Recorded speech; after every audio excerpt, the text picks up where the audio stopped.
Tanaaf barattee baga barsiiftee, tanaaf hojintee baga hojjaattee, baga hojiidhaan itti garsiiftee, gammadii lafaatiin ta'e firooytee, maddaan raajee nu gammachiiftee, Masha Allah baga lafaatee. Tanaaf barattee baga barsiiftee, tanaaf hojintee baga hojjaattee, baga hojiidhaan itti garsiiftee, gammadii lafaatiin ta'e firooytee, maddaan raajee nu gammachiiftee, Masha Allah baga lafaatee. Rabbii kiyyaan shakkaaraa jalqaba waa hunda duraa, alhamdulillahi mootii faarfamaa guyyaa qaadiraa, isinilleen guyyaa naarraa guyyaa shukriidhaati baaraa, yeroo baay'ee barachaadhaa turtanii nyarri singaarraa,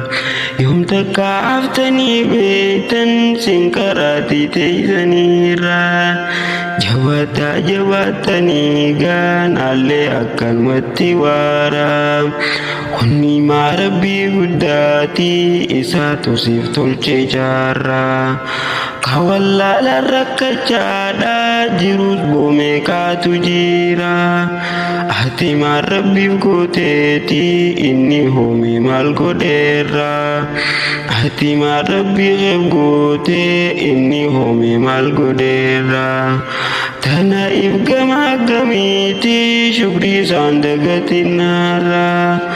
isin hunditti tokkumaa uumaa isaati bahriif barraa,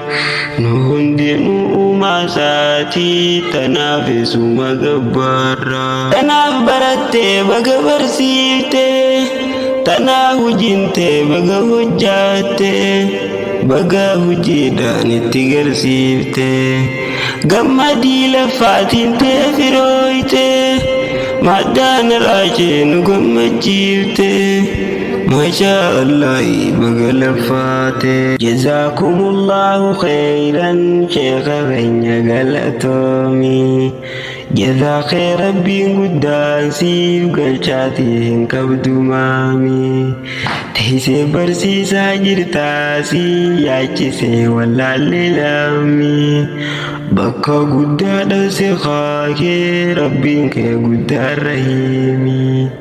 hawaasa keenya kan facaa'ee jidduu isaa buute summiin,